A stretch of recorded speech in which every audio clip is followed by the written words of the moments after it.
Gaffer, the chairman, did an interview yesterday and was very forthright with his opinions as manager of the football club. What's your reaction to some of the things that were stated within that interview?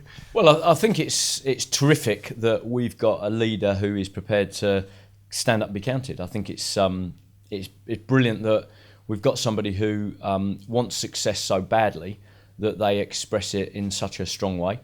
I think it's up to everybody to be challenged in a constructive way by what he said. There's no question that where we are isn't good enough.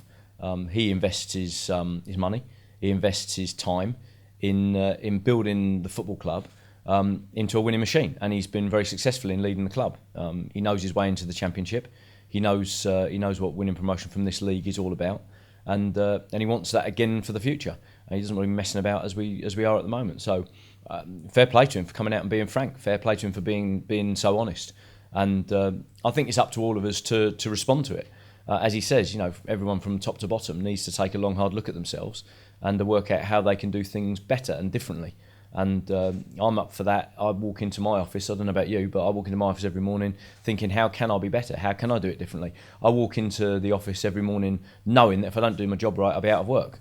I've never taken work for granted in my life. So, that sort of attitude and that mentality, I think is one that we all at the football club need to take on board. It's an attitude that probably is spread a bit too thin throughout our organisation. If there was more of that attitude, then we'd probably be in a much stronger place. So nothing to be scared of. I think he means what he says. He said that himself in his interview. I think there will be action and there will be change, and much of the action and change is needed. And I think nobody within the football club can do anything other than be inspired, in my opinion, by having a leader with that kind of energy and that kind of enthusiasm in the ranks. Do you think the players will react in exactly that same manner? Well, I played the players the interview this morning. I thought it was really important that those that hadn't heard it got to hear it. I think that the reaction from them was a very honest one. I think they accept that the performance hasn't been good enough.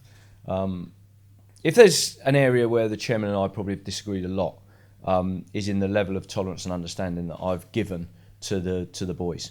I think we've brought a lot of young players in. He probably feels that I should have been harder on them, more demanding of them. I felt in my judgment that I needed to give them a little bit of time and a little bit of space to find their feet. And he's pushed me to push them, demand more. I've probably done that, at a slower rate than he would have liked. So, but I'm on the same page as him in terms of where we are now, which is that people have had time to settle in to a new level, settle into a different type of football, adjust to this football club and the demands and the expectations of it. And it is time for people to start performing and to start delivering the goods. It is about winning. It's not about developing forever. It's about actually standing up, being counted and performing to the right level. And so we're definitely on the same page. I know to stay behind my desk, I need to raise the demand, raise the heat, and I'm cool with that because I think it's the right thing to do. Tom Nichols obviously played last week and picked up an injury which has ended his season, but you're impressed with what you saw with him in terms of his performance level? I thought Tom showed why we bought him at the weekend. We bought him because we believed that with some development he could be an excellent striker at this level, and his all-round involvement in the game was exceptional. The distance he covered to be involved in the game was great. The end product that he was producing was terrific. He was getting at goal, he was creating chances for others, his hold-up play was good, his technical involvement was excellent. I really liked his performance. Aaron said to me, some of his runs he was making took him back to the days of Connor, and the intelligence and cleverness with which he was working was terrific to see. So I thought it was a big step forward for him. I enjoyed his performance. It was a shame that he took the knock, but he'll be back in time for pre-season, so all's good there. Obviously, Colchester this weekend, another side that are struggling near the foot of the league, but their recent form suggests that they're giving it a good old go. But like Crewe a couple of weeks ago, you know what needs to be done to beat a side down there.